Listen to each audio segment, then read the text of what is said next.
एक दौर ऐसा भी था जब अगर कोई बच्चा आईआईटी जेईई की तैयारी कर रहा हो और माता पिता को लगे कि उनका बच्चा पीछे रह जाएगा तो एक नाम सबसे पहले याद आता था, बायजूस।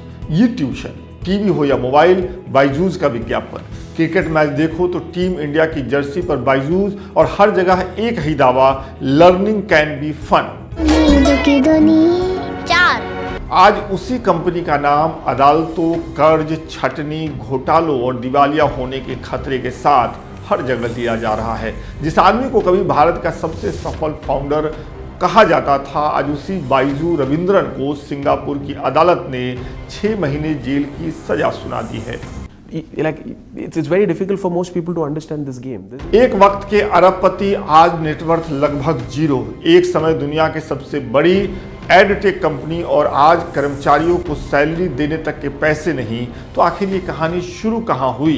कैसे एक साधारण टीचर करोड़ों छात्रों का एजुकेशन आइकन बन गया और फिर वही आदमी अपने ही बनाए साम्राज्य के नीचे दबता चला गया? इस वीडियो में हम बात करेंगे बायजू रविंद्रन की, उनके उभार और उनके पतन की।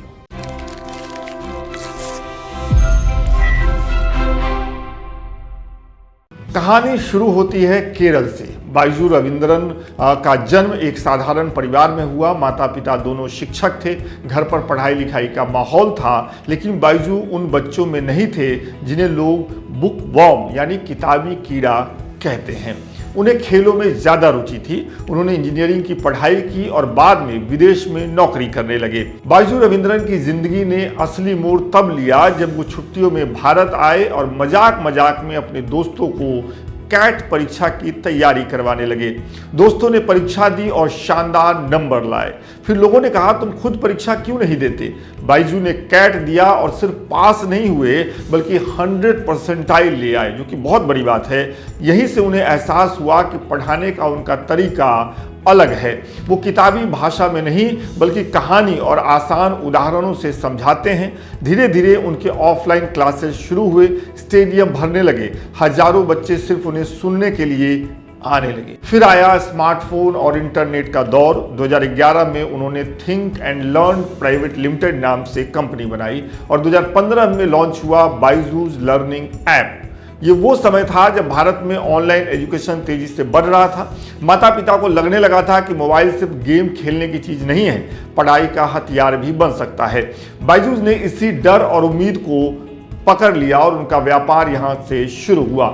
Animation, colourful video, fast marketing और हर जगह माता पिता के दिल पर सीधा हमला। अगर अभी निवेश नहीं किया तो बच्चा पीछे रह जाएगा। कंपनी तेजी से बढ़ने लगी, विदेशी निवेशक लाइन लगाने लगे। Tiger global, general Atlantica, mark Zuckerberg की पहल, सबने पैसा लगाया। फिर कोरोना महामारी आई, पूरी दुनिया घरों में बंद हो गई। स्कूल बंद हो गए, कोचिंग बंद हो गए और ऑनलाइन पढ़ाई अचानक सबसे बड़ा बिजनेस बन गई। यही वो समय था जब बायजू आसमान छूने लगा। कंपनी ने एक के बाद एक अधिग्रहण शुरू किए। Aakash institute, White Hat Junior, Great Learning, Epic, Toppr, कई कंपनियों को बायजूस ने वैसे खरीद लिया जैसे आप कई बार झाल मुड़ी खरीदते हैं। दुनिया कहने लगी भारत का एडटेक भविष्य आ गया। 2022 तक कंपनी की वैल्यूएशन $22 बिलियन पहुंच गई, यानी करीब 2 लाख करोड़ रुपए से ज्यादा। बायजू रविंद्रन को भारत के सबसे सफल स्टार्टअप फाउंडर्स में गिना जाने लगा।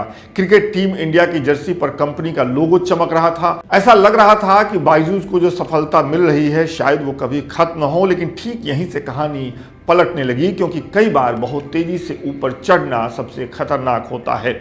बायजूस लगातार कंपनियां खरीद रहा था, लेकिन सबके लिए पैसा चाहिए था और यही वजह थी कि कंपनी ने विदेशी कर्ज लेना शुरू किया।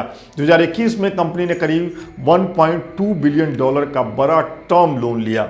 शुरुआत में सब कुछ ठीक लग रहा था, लेकिन धीरे धीरे सवाल उठने लगे। कंपनी अपने ऑडिट रिपोर्ट समय पर क्यों नहीं दे रही? घाटा इतना ज़्यादा क्यों बढ़ रहा है? इतना पैसा आखिर जा कहाँ रहा है? फिर पता चला कि कंपनी का घाटा हजारों करोड़ तक पहुंच चुका है।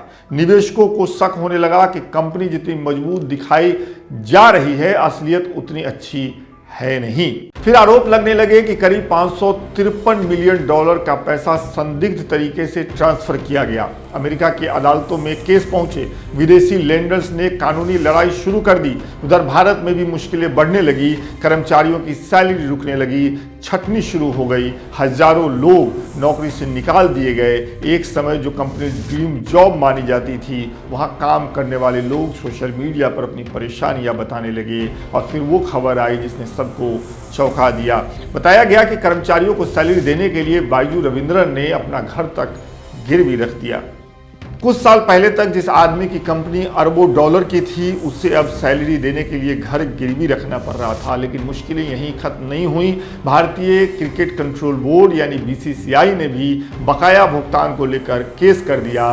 करीब 158 करोड़ रुपए का विवाद इतना बढ़ा कि एनसीएलटी ने कंपनी को दिवालिया घोषित करने की प्रक्रिया शुरू कर दी। अब हालात ऐसे हो गए कि कंपनी अपने सबसे कीमती एसेट आकाश इंस्टीट्यूट पर भी नियंत्रण खोने के कगार पर पहुंच गई। उधर ईडी ने फेमा उल्लंघन को लेकर नोटिस भेज दिया। विदेशी निवेशक पैसा मांग रहे थे, अमेरिका में लोन देने वाले कोर्ट पहुंच चुके थे और अब सिंगापुर की अदालत ने बाइजू रविंद्रन को जेल की सजा सुना दी है। कोर्ट का कहना है कि उन्होंने अपनी संपत्तियों से जुड़ी जरूरी दस्तावेज छिपाए, बार बार अदालत के आदेशों को नजरअंदाज किया और जांच में सहयोग नहीं किया। इसे कोर्ट की अवमानना माना गया। अदालत ने उन्हें 6 महीने की जेल की सजा सुनाई, साथ ही 67 लाख रुपए का जुर्माना भी लगाया। जिस आदमी की कहानी कभी इंडियन स्टार्टअप ड्रीम कही जाती थी, आज वही दुनिया भर की अदालतों में केस लड़ रहा है। लेकिन इस कहानी का सबसे बड़ा सवाल सिर्फ इतना नहीं है कि बाइजू क्यों गिरा। असल सवाल ये है कि क्या भारत का स्टार्टअप मॉडल ही कहीं गलत दिशा में तो नहीं चल रहा, क्योंकि पिछले कुछ सालों में एक ट्रेंड बन गया है। जितनी ज़्यादा फंडिंग उतनी ज़्यादा सफलता। कंपनियां मुनाफा कमाने से ज़्यादा वैल्यूएशन बढ़ाने पर फोकस करने लगी हैं। निवेशकों को ग्रोथ चाहिए थी, फाउंडर्स को दुनिया की सबसे बड़ी कंपनी बनाना था और इस दौर में कई कंपनियां असल बिजनेस मॉडल से दूर होती चली गई। बाइजू शायद उसी दौर का सबसे बड़ा उदाहरण बन गया, जहां शुरुआत एक अच्छे मकसद से हुई, लेकिन बाद में विस्तार इतना तेज हो गया कि पूरा सिस्टम ही लड़खड़ा कर नीचे बैठ गया। आज भी करोड़ों लोग बाइजू का नाम जानते हैं, लेकिन अब यह नाम प्रेरणा नहीं चेतावनी बन चुका है। यह कहानी सिर्फ एक कंपनी की नहीं है, यह कहानी उस दौर की है जहां सफलता इतनी तेजी से आई कि संभलने का वक्त ही नहीं मिला। और शायद यही वजह है कि जो आदमी कभी एडटेक का किंग कहलाता था, आज वही अदालतों और कर्ज के जाल में फंसा हुआ है। सवाल अब भी सिर्फ इतना नहीं कि बाइजू बचेगा ये नहीं, सवाल ये है कि क्या भारत का अगला बड़ा स्टार्टअप इस कहानी से कुछ सीखेगा या फिर इतिहास फिर को एक बार दोहराएगा।